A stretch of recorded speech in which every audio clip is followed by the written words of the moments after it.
Hello and welcome to episode 3 of the Josh Leesman Experience. I am Josh Jatt Leesman, and this episode will be focusing on 100 Thieves and FlyQuest. Dash will be with me to talk about 100 Thieves, and Cody will be here to talk about FlyQuest and kind of give his opinions on the Season 10 jungle. Me and him have been having a lot of back and forth on what's good, how you should play it, and we do a bit of contrasting on how that applies to Santorin and FlyQuest and a few of the other LCS teams.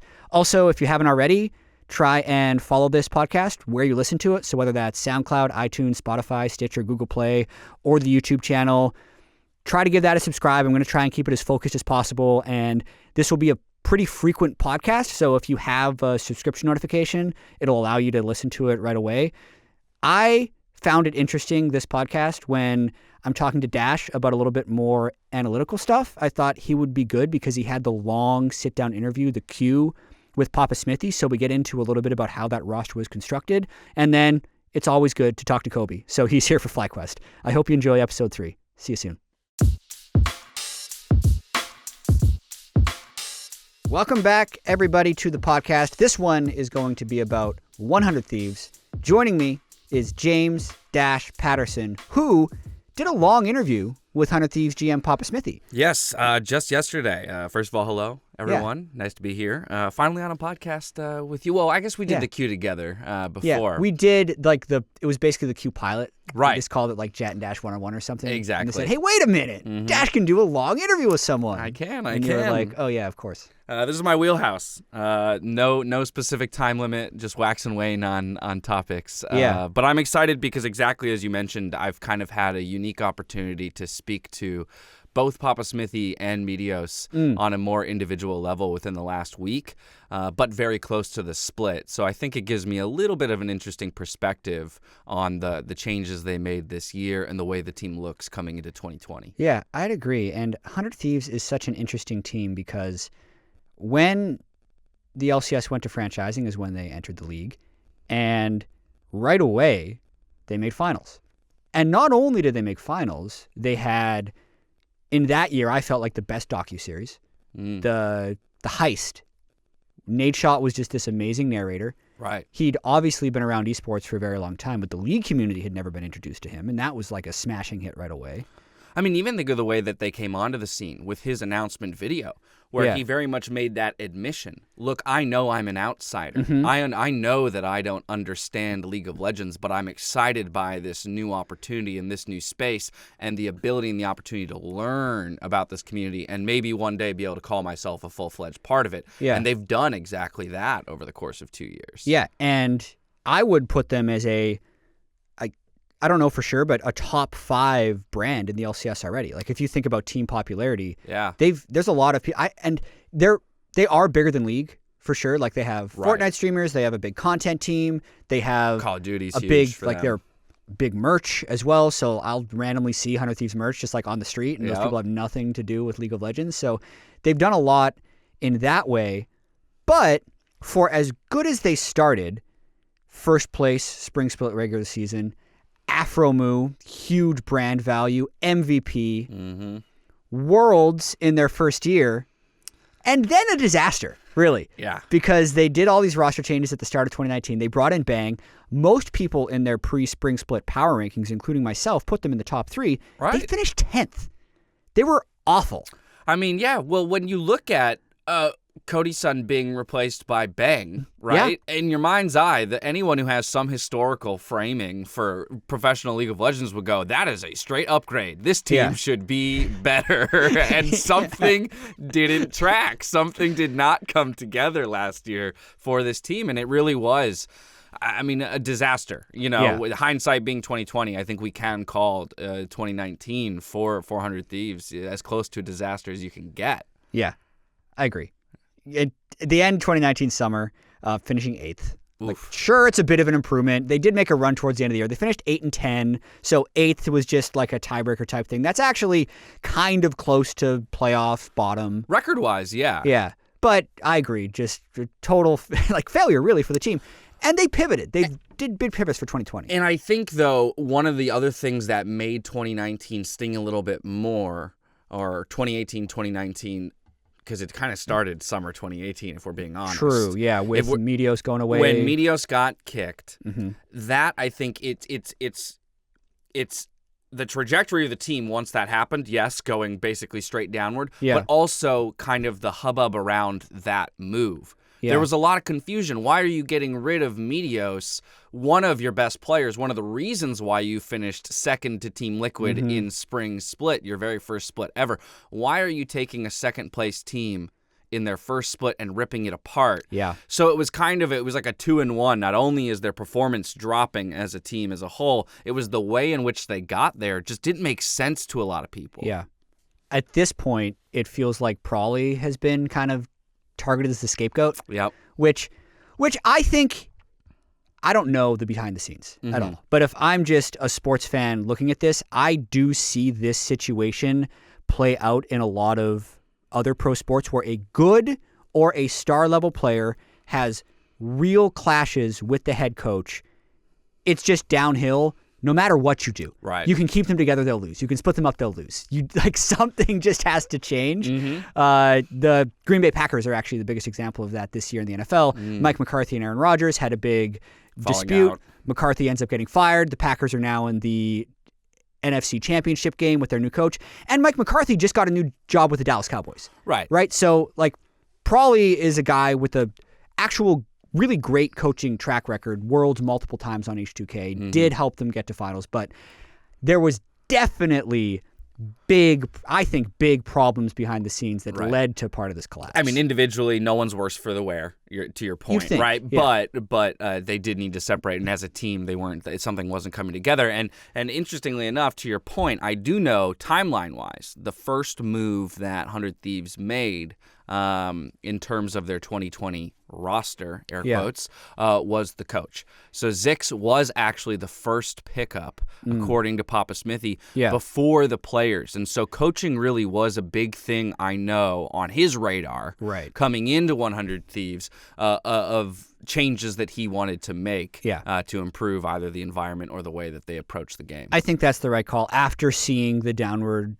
trajectory of the team. Yeah. Did you talk to Papasmithy at all about kind of what happened next? Because we're into 2020 now. Right. We know their roster. It's Ssumday, Meteos, Ryoma, Cody, Stunt, and Stunt. Yeah. So a lot of stuff to unpack there. Afromu's gone. Prawley is gone. They brought in an Os Midlaner. They brought back two of the people who had previously been exiled. What did you focus on with Papasmithy? I focused on a few things. That was one of the big ticket items, was this idea that, and I went at it more from the Meteos angle than the Cody Stunt angle, understanding that both of them are returning, but it felt like the Meteos one was a little bit hotter, a little bit more contentious, right? Yeah, exactly.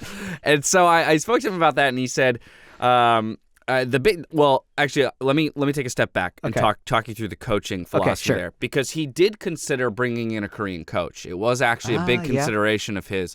And ultimately what he determined was, well, look, if I were from the North American scene and I as a GM have the understanding of the North American, the LCS scene, then maybe I would be more comfortable bringing in a Korean coach who does not get the way things work here structurally, and I could guide them. But since I'm coming from the LCK, I ultimately decided that having a strong English speaker and having someone underneath me who actually can cover for some of my weaknesses as a GM, where I don't have as a good a picture of the scene, that's where Zix, he felt, really could fit in, alongside the fact that he has an incredible coaching pedigree himself. Now we get to Meteos, and I think the big thing there is he went and talked to Meteos, and he kind of said very straight up, how would you feel about, coming back to the squad? You're a strong veteran jungler who's had success on multiple teams, all this kind of stuff. And it was, according to Meteos, and I've actually heard this from both sources. So I've heard it from Meteos and Papasmithy. So I know this to be true. That Meteos' big reason for even considering coming back to 100 Thieves was the fact that Papasmithy was involved. Meteos does have an incredible respect for the way that Papasmithy thinks and talks about the game analytically from his career as a caster, and has always appreciated Papasmithy's attempt to understand the game, knowing that the game is in constant motion, in constant, flux, as opposed to maybe some coaches that he's worked with in the past who get a little rigid in their thinking about the game and say it's a solved game. Yeah. Meteos understands that this is not a solved game. So having someone with that more malleable mindset of like, no, next 2 weeks from now, we're going to have to reevaluate how we play because the game will be different. Yeah. Meteos has been around since the beginning of the LCS, 2013, Cloud9. Exactly. Dominant player.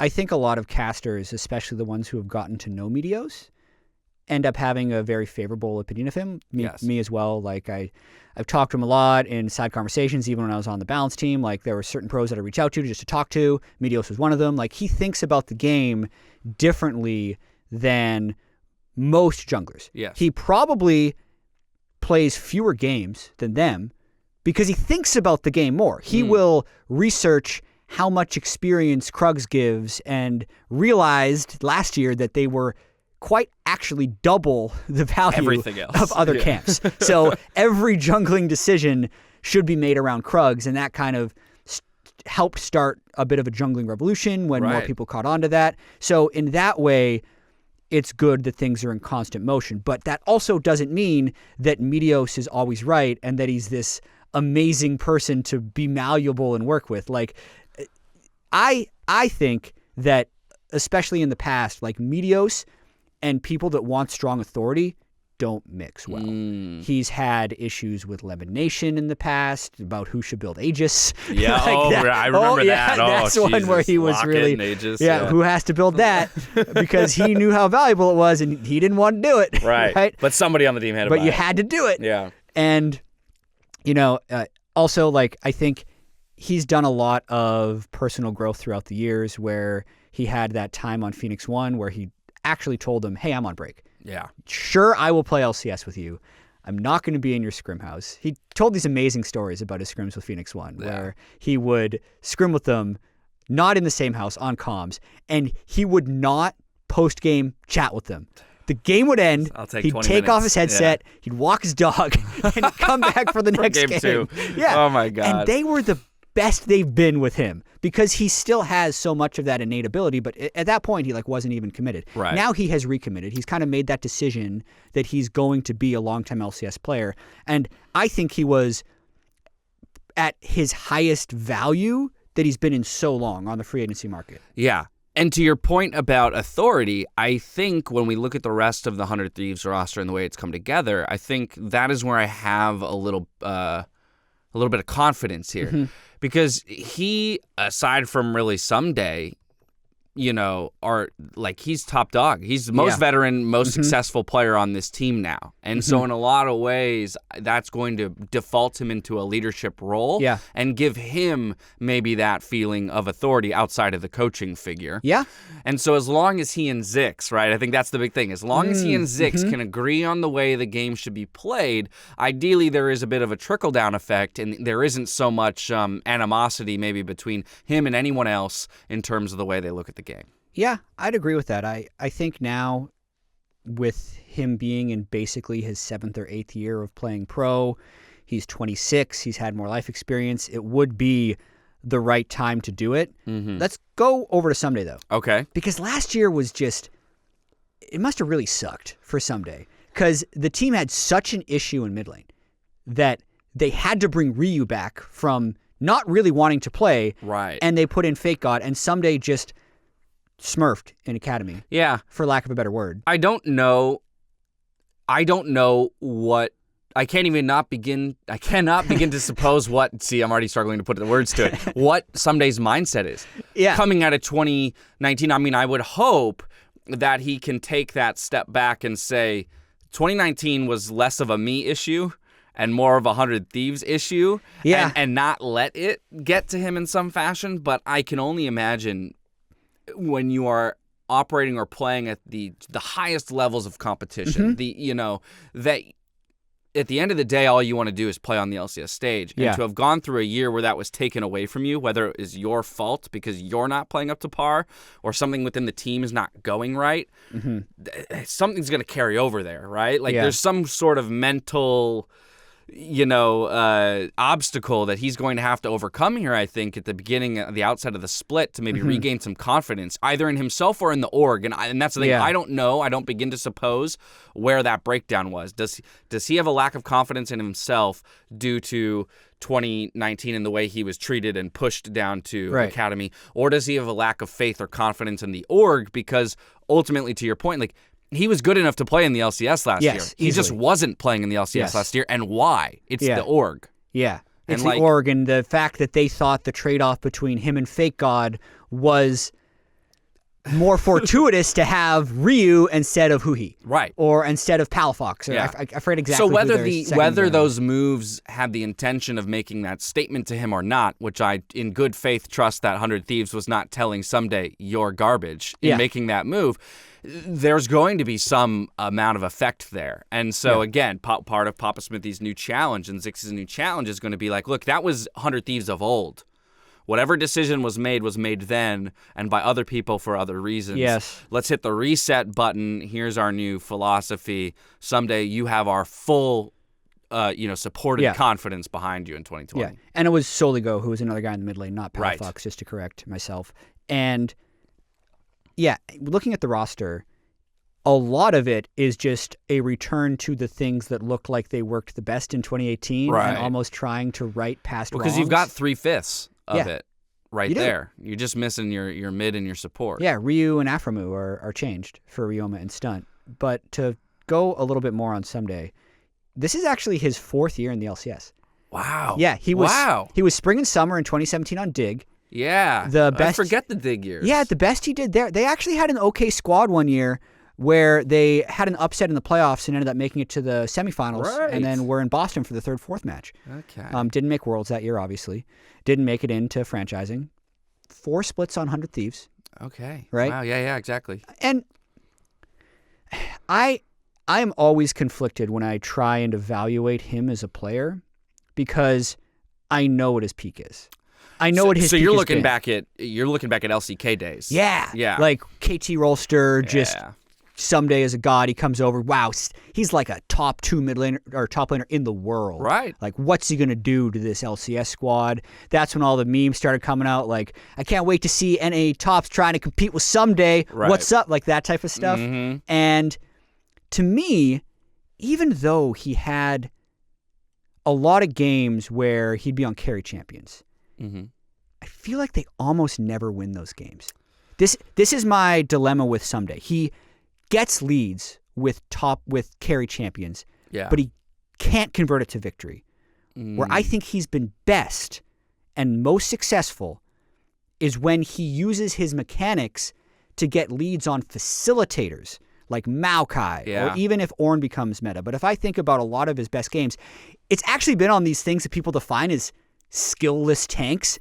That's been Ssumday at his winningest. Right. Because I still feel like there is either a communication block or maybe Ssumday actually, it's okay, maybe Ssumday doesn't have great shot calling overall game instincts. Right. So get him on something that just naturally assists the other team. Because I don't feel like he wins the Fiora games. He doesn't win the Gnar games as much. No, I agree. I agree with that. I mean, I was immediately in my head thinking about, like, well, how much of that is just a top laner issue? There are only there's only a few top laners in the world, I feel, who can really carry games by themselves. Well, also, in order to do that, the rest of the team has to be just as in sync. It's like one of the higher difficulty ways to winning. It's so rare a top-focused team actually makes it far. Exactly. Looking at an AD carry, it's like, well, get to 6 items or get to whatever amount of items, maybe 4 items, fine. Yeah. A group for the team fight and then just protect and peel for the ADC. Okay, that's a very kind of simple game plan. Yeah, the top laner where it's like, well, does the Fiora need to be split pushing here? And if that's the key to victory, then that requires us to do something, as you mentioned, in sync, blah, blah, blah. I know, it is interesting to look at this team and say, or to look at Ssumday specifically and say, there is so much ability here. We know that because, as you mentioned, we've seen it in the past. Somehow that isn't translating to the LCS, or it's not being utilized to its fullest. But I will also say that this is an interesting time now to bring back in the conversation around Cody's son. Because in talking to Papasmithy, one of the big things that they were looking for was he was trying to identify how it is that 100 Thieves wins games, right? If I'm going to build a roster, I need to be able to identify how this roster of 5 players ultimately gets a win. And I was like, hey, that's, while it's a simple and kind of a no-brainer concept, I was glad to hear that from a GM, to say that, like, yes, when in building this team, I kept asking myself the question, how do we win? What does winning look like for this roster of 5? And I know you've been a defender of Cody domestically in the past, as I have been, because statistically, this guy is a rock star in the LCS. You get 6 items on this kid, he's going to carry you to a win in a team fight in the LCS. And so maybe Ssumday doesn't need to be carry form Ssumday. Maybe facilitator Ssumday is what they need. And just to put a bow on Ssumday, at least in Academy, like the Renekton, Aatrox type meta really suits him, because that's a champion that can just group and team fight while also taking advantage of his skill. It's just he hasn't been on good teams when those were meta champions. So, that's the constant back and forth I have with him. But kind of back to Cody Sun, what did Papasmithy say about the Cody Sun Stunt duo? Because that's there's 2 things. There's actually 5 things for 100 Thieves. To draw back a little bit more, they are the team, when I asked about 16 people what their power rankings were, that had the highest variance. I had people putting them at 2nd. I had people putting them at 10th. And I think that is kind of true. Papasmithy has taken a lot of educated guesses to try and hit big, but can also go wrong. Stunt is a player who has had some good LCS performances actually in the past, if you think back to Phoenix 1, but has basically been in the Academy for 2 years. You're now comboing him with Cody Sun, and these are now 2 players that have been rumored to be kind of hard to work with, maybe a little bit spacey, or just people don't really get along with them. And, like, sure, you can pair them together and maybe it works, but like, what was the thought there? Well, to be honest, okay, so admittedly, in our time together, we did not actually get to talk about Stunt too much. What are your thoughts? My thoughts on that it's exactly as you said. We've heard stories. And there's this story that Stunt is a mechanical god. He's like, you're looking at maybe like, Vulcan was another one of the huge support, aggressive laning support pickups, and that all the teams were trying to get in the offseason. I'd say Stunt is maybe like the secondary to that, right? He's maybe had less success in the LCS than you could argue Vulcan has had, but seems to check similar boxes. Neither of those guys are coming in to be the main shot caller, or the primary leader of the team, but they are being brought in to service an AD carry who is a win condition, it seems, right? You bring in Sven and you bring over Vulcan to have a better laning duo for Cloud9 in the bot lane, right? You do the same thing here. You take Cody Sun, who's a very strong AD carry, get him an aggressive support who can avoid some of the situations that I think 100 Thieves found themselves in last year, which was a bot lane that couldn't get off the ground, that was being taken advantage of. And so we're not going into the mid and late game at even.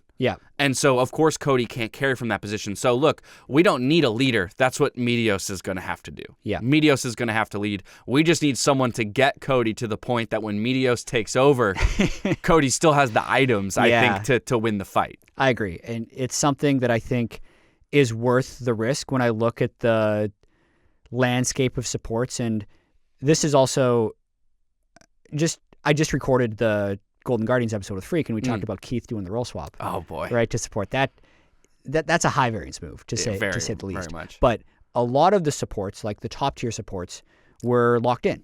Right, Core JJ, Vulcan, even Biofrost. Zazel was a part of that swap. Like so everyone kind of already had their supports. Yeah. So you're in a situation where either you're trying to import a support, you're trying to role swap somebody, or you're taking a known quantity that other teams aren't necessarily that interested in. So with all of that context, using critical thinking, Stunt's a great choice. Yes. Because you don't need him to run the team. You do need him to be able to get along, which Azael had been talking to Stunt, and Stunt has actually done a lot. Like, he took the feedback to heart when other people said, like, hey, like, I can't have a good conversation with you. So he's taken improv classes and really tried to just improve his interpersonal conversation skills to like fit in more, which I really got to credit him for that. Yeah, like, that's huge. A lot of times if someone tells you like, oh yeah, it's just like, it's weird talking to you like that's a deep personal. That cuts. But to try and take it in stride and find his way back to the LCS, like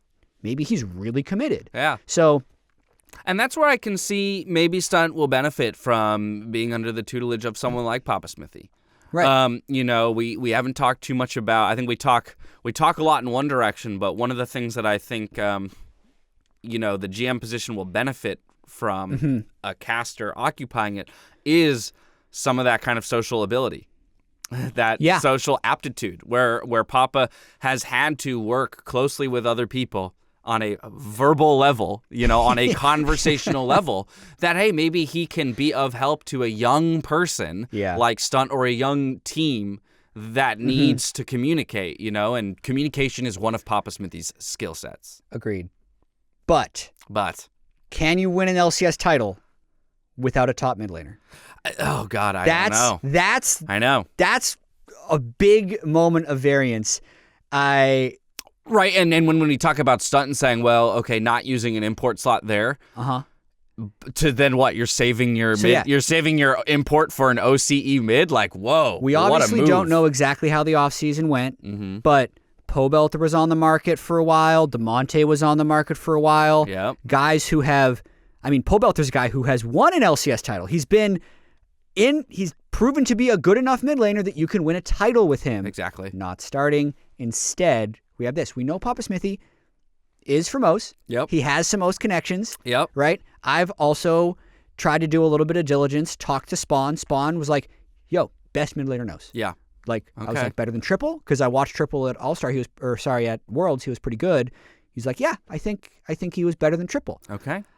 But I just don't know. Right? I just don't know what he's going to be like. I just don't know. I'll give you the insights because this was one I did broach with Papasmithy. Yeah. I was like, we got to talk about this. Yeah. There were a few things that they did. He said, number one, on the outset of searching for talent, I had everyone on the team on the support staff come in, and we did a biases exercise. We actually had a conversation about what our biases were. Right. So to your point about being from OCE, he laughed it off a little bit, but it's like, yeah, I'm sure there is a little bit of bias there. Like I was the one who kept pitching OCE players. Right. He's like, not because I really wanted an OCE guy on the team. He's just like, I had a curiosity, and I was willing to look at the minor regions while some of my coaching staff was just more concerned with the major four, right? Yeah. Like, if we have an import slot, let's go to Europe. Let's get an English-speaking European mid laner and bring them over. He said he pitched a number of other OCE players throughout the process, and all of them were shot down by the coaching staff pretty much immediately. Okay. But basically what he did then is when he brought Ryoma up. Is it Ryoma? I just want to get this right. It is Ryoma. So the only I asked this on Sunday because Meteos kept saying Ryoma, and I was like, I've heard Ryoma, and that's also how you pronounce the anime character's name, who I don't even know who this character is, but I guess it's like an anime character. They say Ryoma. The player himself leans towards Ryoma. Sweet. So I confirmed that with Papasmithy yesterday. Okay. So Ryoma, when he threw Ryoma's name out in front of the group, they watched some tape and all that, and all of them actually turned and they said, actually, this kid's good. Yeah. Right? And that was the consensus. Now let's fly him out. Let's talk to him. Let's play some games with him. Let's vet the whole process. He also spoke to Spawn, so he reached out to Spawn and said, hey, give me your opinions of this kid. I think the same thing that you heard from Spawn was echoed to Papasmithy. And so ultimately they decided, again, young guy, English speaker, was a big part of it. He wanted a fully English-speaking team for 2020. Was enough for them to say, let's give him a shot. But that doesn't mean that the question marks still don't remain, because this is a largely unproven talent stepping onto a bigger stage across from some incredible talent. That's the other thing to consider is just like, it's one thing to just be a minor region import in a major region. It's another to say your competition is the likes of Jensen, Bjergsen, Crown, PowerOfEvil. Like, you really want to step up against some of these guys? Good luck. Yeah. Geez. I just want to double check a stat here because I remember the 2020 Academy update, the emerging region import policy, right? Yes. You can have an Academy player from an OS or a TCL or a CBLOL. Anything under the top 4 regions is no longer considered to take any import. You can have those players for free. In the academy. In the academy but only. Not in the LCS. Not in the LCS. So LCS import rules remain the same. But yeah, technically there's more leeway. And we did broach it's less of a 100 Thieves specific point, but we did broach a little bit kind of what that might do to help the scene. And I think the conclusion ultimately is that it's a positive. Anytime you can just open the pool of talent, make the pool of talent larger, then you have more opportunity for more cream to rise to the top. For sure. Right? You're broadening your solo queue. Exactly. Right? Exactly. You're broadening the number of competitive teams and leagues you have. So taking into account everything, I personally have 100 Thieves at 6th, which is... So they're a spring playoff team. They would be a playoff team. Like there's the drop-off right in there, but the wisdom of the crowd has them right in that 100 Thieves, EG, COG, like upper middle class playoff teams. They're like this. They're socioeconomic LCS classes now. We have the rich and powerful, the TL, TSM, C9. Yep. Anyway, but just a high amount of variance. And I end up doing this a lot of the time where I don't commit hard to a call because really, like, this is a team that if everything breaks right, they could be really, really good. They could be really good. I don't want to say they, will win the whole split, but I can see them being a high playoff team. Or I can see, you know what? Their mid lane isn't good. Right? Yeah. He just couldn't transition. He can't deal with Jensen, Bjergsen, Niski. He can't deal with that squad. Well, I think that's where most of the variance comes from, right? Because it's like, look, if this kid is actually a god and he starts to turn it on, midway through the split, then I agree with some of the people who are putting them as high as, 3rd. Yeah. Right? Or maybe even 2nd with him really turning it on and everyone else working well together. But if he's a dud, then it's a 10th. Then it could be another 10th place 100 Thieves split, right? And that's where the variance comes from. Meteos, Ssumday, and Cody Sun, I think are lower variance than I initially would have thought at face value. Okay. Because Cody Sun has been to Worlds 3 consecutive years. Meteos almost always makes teams better, at least in the last 3 years. And I think he's matured enough to a point where he's not going to blow up a team or really hit morale. Zix is a coach who usually does quite well. Yes. Right? Yeah, he had TSM last year, and they were 1 game away from winning spring and 1 game away from going to Worlds. Actually, 6 games away because they got reverse swept twice. Oh, God. Right, yeah. So, they had 6 opportunities at 1 game away. Exactly. Oh, my God. Oh, that hurts. But do you have a call? Like, just trying to project for 100 Thieves? Can I actually ask you, who are the 5 teams you have above them? Okay, so my rankings, which originally I was going to kind of reveal throughout every episode. Oh, my bad. I don't care. It's TL 1, C9 2, TSM, CLG. My spicy one is Dig. Wow. Okay. That'll be in the Wow, you got episode. faith in Huni Froggen. That's a different episode. I'm talking to Kiwi Kid. Yeah, okay. It'll be fun. Fine, fair enough. 100 Thieves 6, EG 7, Immortals 8, FlyQuest 9, Golden Guardians 10. Okay.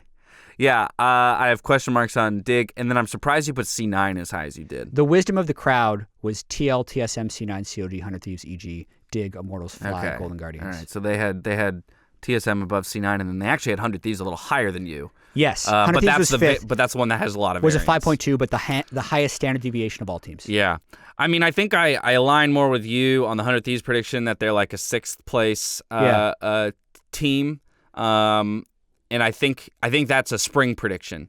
I think summer is where I could see them being a top 4 team. Again, that's assuming a positive trajectory for the team, that things are working well and that people are improving. But that's where I see them hitting a stride. Whereas in spring, you're obviously looking at the teams that didn't have as many moving parts. Yeah. 100 Thieves, basically that whole roster was shaken up. Yes, you're restoring Ssumday, Meteos, and Cody Sun, but every single piece of the org has shifted. You have a new coach, a new GM, you got new support, new mid. Like, everything is different. That's going to take some time to start working, even if there is a honeymoon phase. And so I see maybe the upside being 6th. I also know from talking to Papasmithy. Well, there's one thing that probably hasn't changed. What? Their merch is going to be Their out of merch stock. will be hot Yeah, out of stock. It'll be, everyone will want it, and it won't be available. Yeah. Sorry, I cut you off. I just needed to make that good. joke. That's great.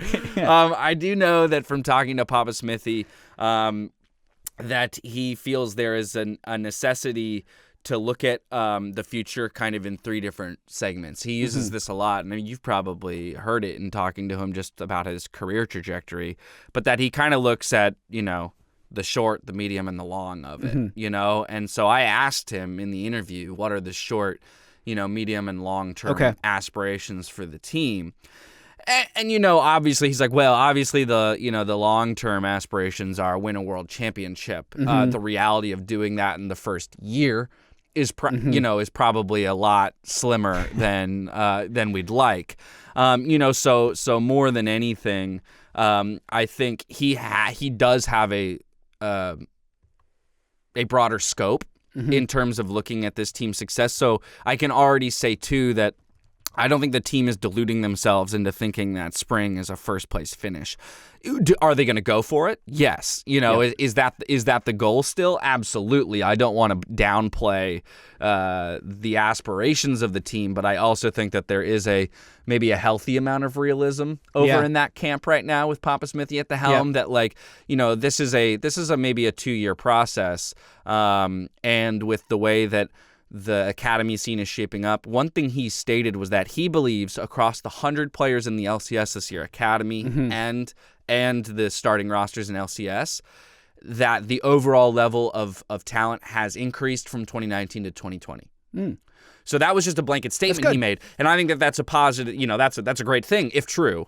But again, I think it lends itself to kind of the mentality that the team has of like, look, this is stepping stones. We're going to improve our academy team. We'll improve our LCS team. Between splits, we'll make minor adjustments. We're going to constantly ask ourselves the questions, of how we become the best versions of ourselves. But that it's not a quick thing. Yeah, I'm looking forward to it. It's good. I think they're gonna be a social team. I think we're gonna be able to get a little bit more content out of them. Papasmithy will talk a lot. We know Meteos talks a lot. Week 1, first game, Golden Guardians. Gotta win that one. Yeah. What's their second game? Because Golden Guardians. Geniuses. Okay, see, because could be a good start, and that might be a good barometer for the question you just asked around power rankings. Because when we take the group power rankings at face value, they're in that EG clump. So that'll be a good, whereas everyone thinks Golden Guardians is going to be a walk in the park, apparently. That is when they win their first game, it's going to be hype. It's going to be day one. It's going to be against 100 Thieves. Yeah. Watch. Yeah, that one Thieves starts. is going to pop off against Stunt. You never know. That one starts January 25th, and then their second game is on the 27th for Monday Night League. Ooh. So that'll be exciting. Right. Dash. Prime time. Thanks for joining me. Thank you. Thank you for having me. It's been a pleasure. All right. See you next time. Yep.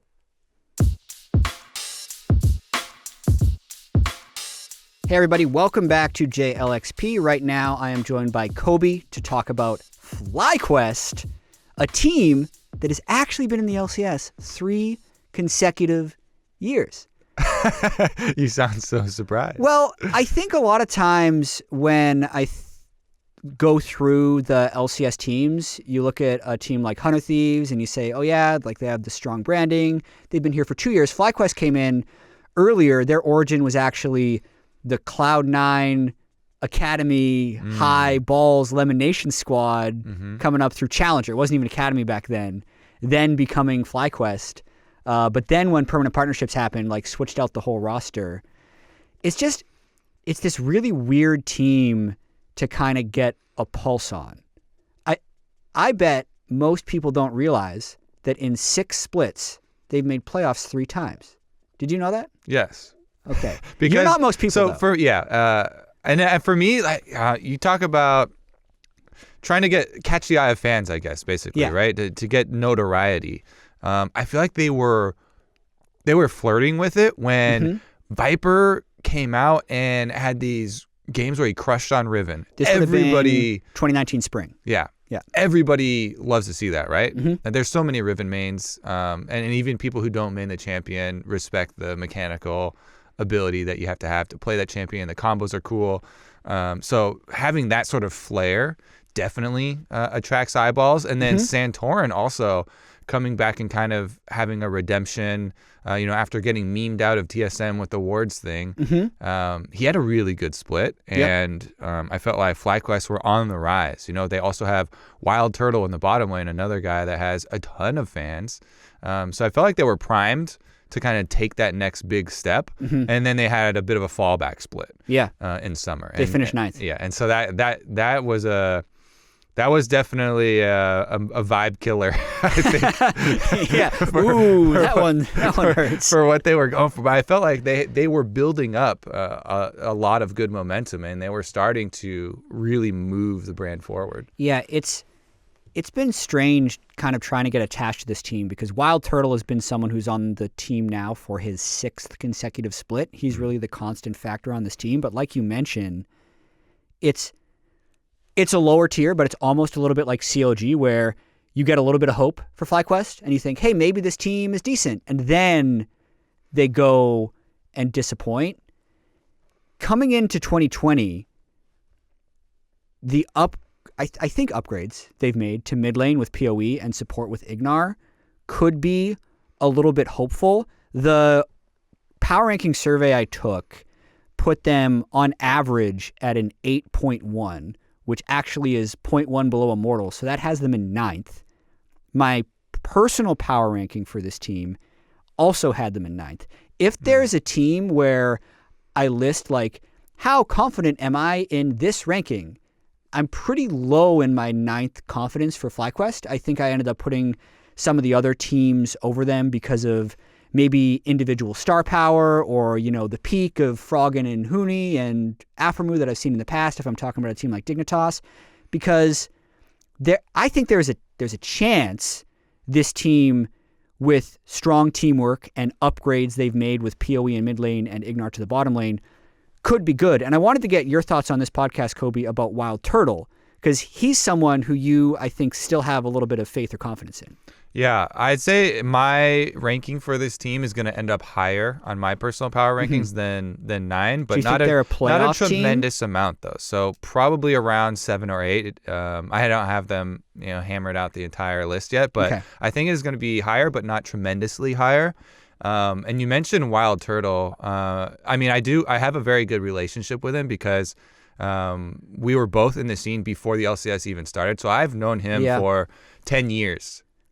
Where was the first time? Was it just a solo queue friendship? We played games for 10 years basically. And it's not one of those like we don't hang out together all the time. We're not like super close, but it's one of those very comfortable, you've known this person and they've been around in the scene for... Do you remember the first game you played with WildTurtle? Was it a league game or was it something else? It was definitely a league game. Okay.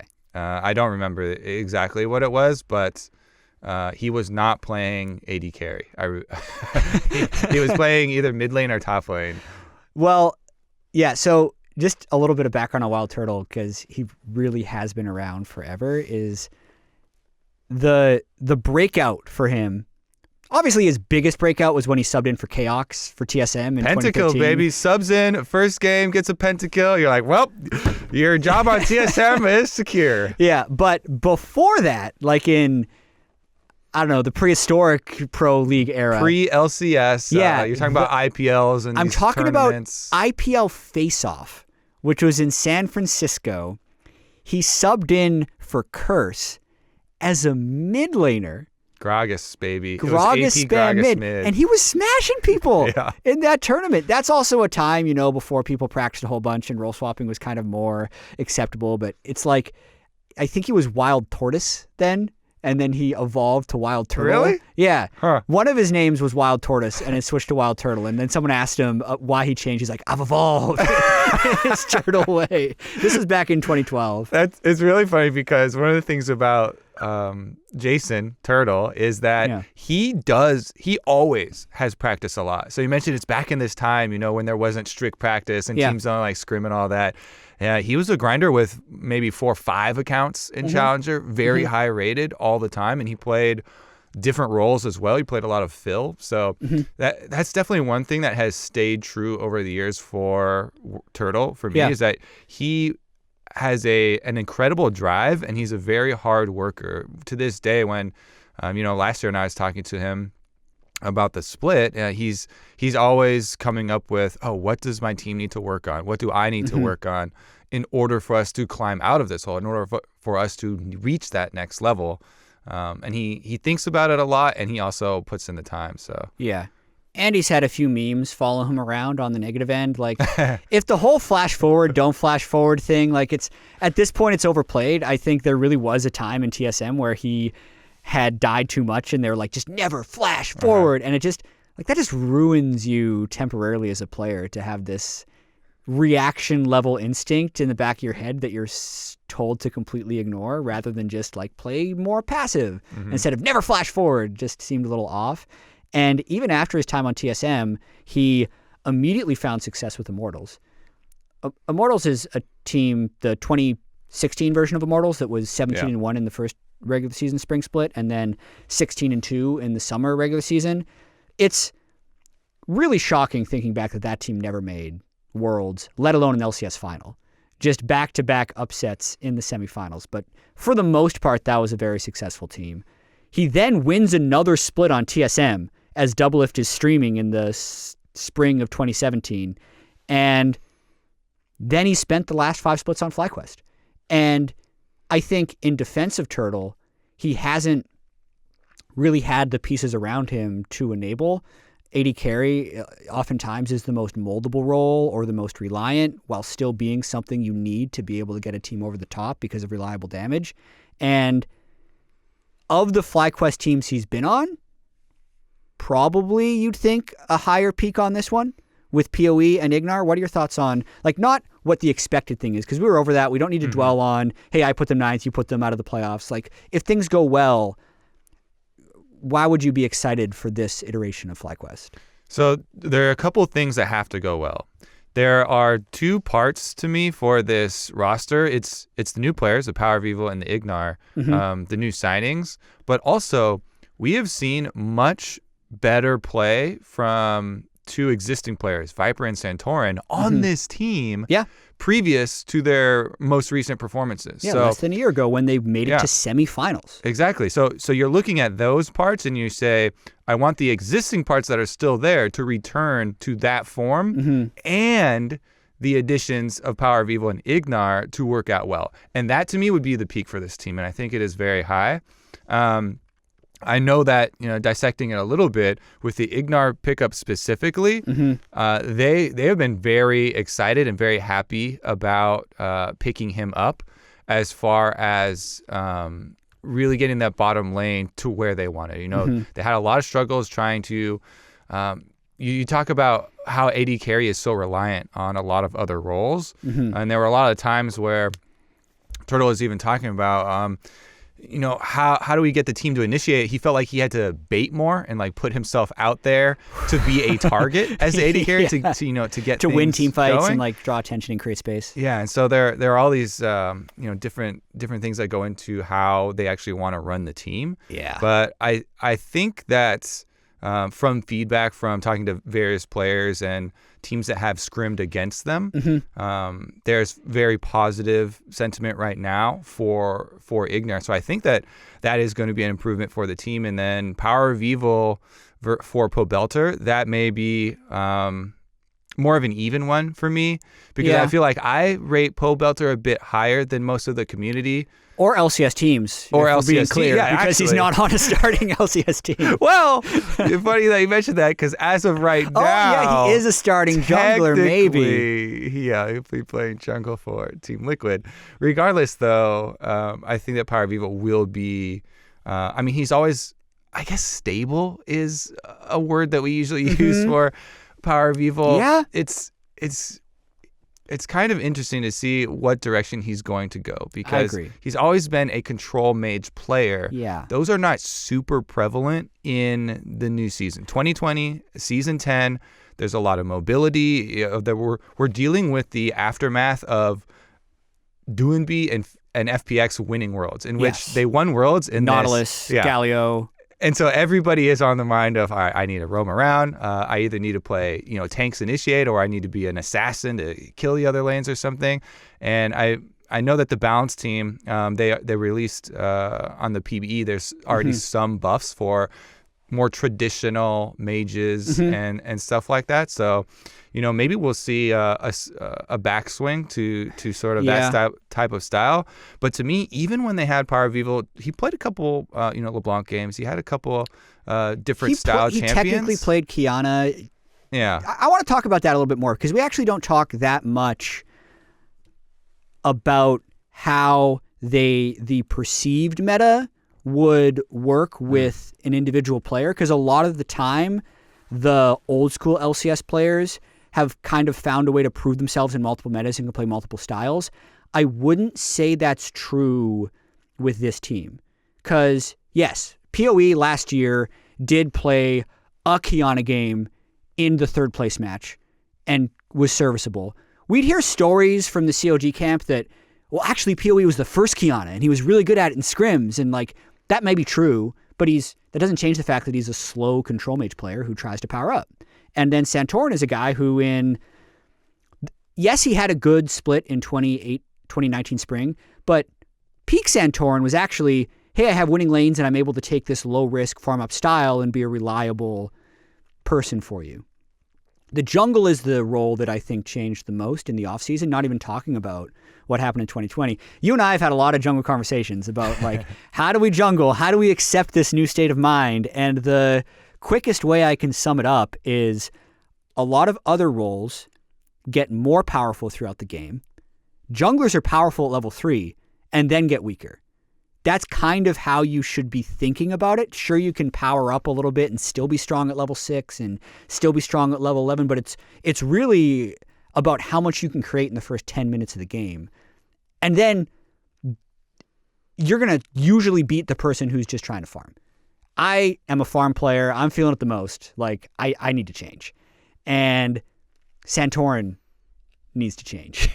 PowerOfEvil needs to change. I think, unless we actually have that swing back, they will be right back in that situation where PoE and Santorin are playing like a very old game that actually wouldn't even be optimal anymore unless he's playing more up-tempo and unless Santorin finds ways to do a lot of early creative gank paths. What are your thoughts on that? It's super interesting because Santorin is one of those guys similar to Turtle where he has multiple accounts where he ranks up very highly in solo queue. He's lived at rank 1 for the past year. Exactly. Almost. I mean, so he actually posted screenshots of I think 4 of his accounts that are in Challenger right now, but the rank 1 account hasn't been played on, I think, when at least when I looked at it, in 2 months. So he still holds rank 1, but it wasn't in necessarily the new preseason meta with the reduced experience, but he does have those 3 other ones. Do you think he's a duo abuser? So he basically played with Viper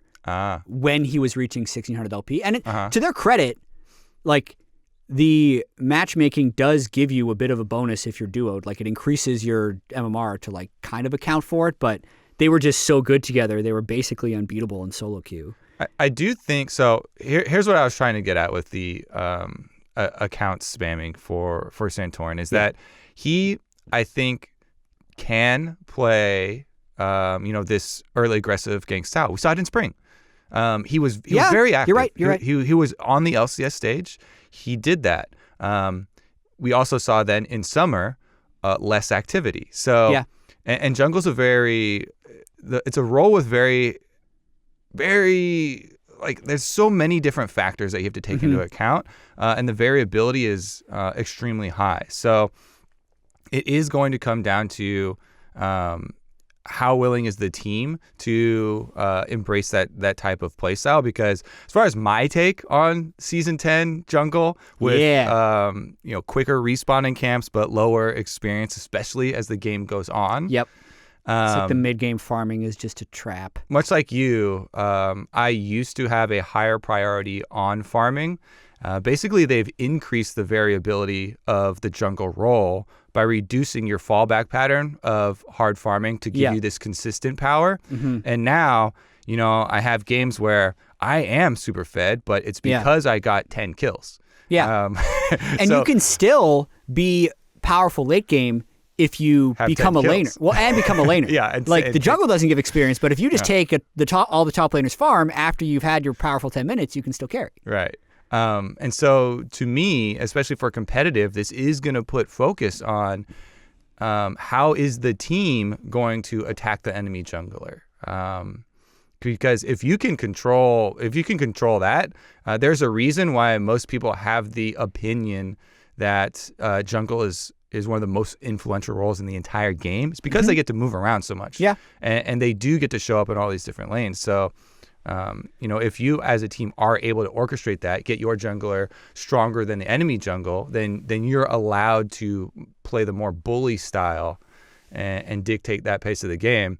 It's all come down to all the LCS junglers that I've talked to have told. I always ask, what champions am I supposed to spam? Sometimes I look at the high win rate, but those are usually like simple champions like Warwick or something like that. And they're like, you have to play Rek'Sai, Elise, these level 3 gankers. You have to go influence your lanes because the lane experience for solo lanes they're even stronger now. So you have to allow someone on your team, whether it's that laner or whether it's you, to at all times be getting one of the most valuable resources in the game. Basically, value on lane experience went up for solo lanes especially, and value on the camps went down. So jungle's a role where you constantly have to reevaluate your priorities. And one of the reasons I like the role so much is that it's all about your time efficiency. Every second as a jungler, you need to create value in some way. And if you are not, then you are failing. And then you also have to decide, which things actually have different amounts of value now. Speaking like an experienced jungler, you're willing to change. You're willing to figure out what that efficiency equation is, but it takes some time to adjust to. And I think it's funny because the whole time you were talking about the jungle, I thought about Pobelter's Twitlonger. The guy who used to be the mid laner for this team. And he was really frustrated that the perception of a player kind of locks in these moments. And there's the perception of a player who's been around for 6 years can no longer improve, but a player who hasn't been around can. And even though this team has moved on from Pobelter, I think they now have 2 players in Santorin and PoE who need to adapt. It doesn't mean that they can, but it means that they could. The word choice is a little bit weird, but what I'm trying to say is they're not completely locked into one type of player forever. And I think it is a time where Santorin has proved he can be a number 1 solo queue jungler. He has played different styles in the past. His tendency overall, and maybe this is my bias, imprinting that he has been a more, and it's kind of something that I usually built up Santorin for, because I usually think in the past that junglers took too many risks, and it was important to get the reliable expected value. I think this season especially, it has switched even more towards the high variability plays, giving more expected value over the long term. So I use this analogy in the Cloud9 podcast when talking about Blabber, actually, where I feel like you can make the same comparison between mid-range jump shots in the NBA versus three-pointers, where 10 years ago, you just weren't allowed to take bad threes. You had to make sure you're hitting 40% of your threes, when really 33% of them is enough to be better than a 2-point shot. Yeah. Right?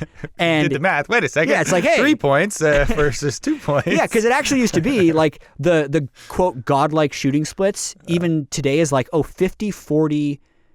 It's either 50-40-80 or 50-40-90, which is 2-pointers, 3-pointers, and free throws. But you just think about that for a second. Wait a minute, 40% 3-point shooting is 60% 2-point. Shouldn't the 3-point line be way lower? And it is, and that's why people chuck threes all the time now. And early ganks and high variability jungle routes, I think at this point, now that the 2-point shot has actually been within the game devalued. And farming is the old 2-point shot. Exactly. So, and converting this to League, the ganks that you're trying to get off early on these solo laners are worth more than your 2-point shot. They're the 3-pointers. Exactly. And I would argue that right now they're even worth more than 3 points. They're 3.5. Yeah. 3 free throws. Because I I have actually, even though I was sad to see jungle as a role power down, I have found success in the new season because I feel like I understand the changes better than the opponent jungler. So while my role is weaker, the difference in me to the other jungler is greater. And I am, I spend all of my time thinking about how can I camp one of these solo lanes early on to get it so that my solo laner can 2v1 their jungler and solo laner. Yeah. Because that is very doable. After mid laners are hitting level 6. Sometimes I can keep the enemy jungler down to level 3. My mid laner's level 6. They show up because their mid laner is crying. Wah, wah, where's my gank? And then the enemy jungler's like, all right, fine, I'll show up. And they get one shot because they're level 3 and my mid laner just hits 6 and ults them and they instantly die. And then the game is over because they're flaming each other and they forfeit. Oh, man. Okay, bringing it back a little bit to FlyQuest. If Santorin can become that type of player for Viper, really, right? That would be the player that's most likely to do it. Or if PoE can do well, then I could see this team being a playoff team. I still have them kind of at 9th. The last thing I want to talk about with this team is kind of your thoughts on Ignar, who is one of 2 players, him and Huni, who have played in 3 of the major professional leagues, LCK, LEC, I and believe LCS. There's 3 players. There was one other one, because we just talked about this in the story meeting. We did. Well, I know of at least 2. Okay. I think Ruin might have been, no, he was CB Law. But either way, we know Huni and Ignar are 2 of them. Early lane dominance, like that's what they're probably going for? I think they're looking at all around upgrades, but significantly for lane phase. So I'm excited to see what WildTurtle plus Ignar does look like in the lane phase, because I didn't pay too much attention to Ignar after he kept moving around so much. Basically, the biggest thing that everyone remembers from him is, of course, the Misfit series versus SK Telecom, right? And he pulls out the Leona support. It's fervor Leona. It's going nuts, right? But So an anonymous player told me. Yes. Yeah, that the rumored reason that Ignar played Leona wasn't because he was like this amazing meta breaker. Yeah. It was because they lost too much with sensor supports. So they had Maxlor play a sensor jungler, and then they just like, all right, this might work. Yeah, what because are he can't play. Because he wasn't good enough. So I know that you have heard this supports. because it's a very common corporate spiel, but corporate spiel. Constraints can actually cause innovation. Oh, that, yes. So okay. The more constraints you have, you're kind of forced into coming up with more creative solutions. And that was a scenario where they have this constraint. An anonymous source tipped us off, apparently, that you can't play this. So they're forced to find a more creative solution that is actually successful. True. Because it is different from the meta and different from what people are expecting. So, and then another team, SKT, in the finals, tried to play Leona.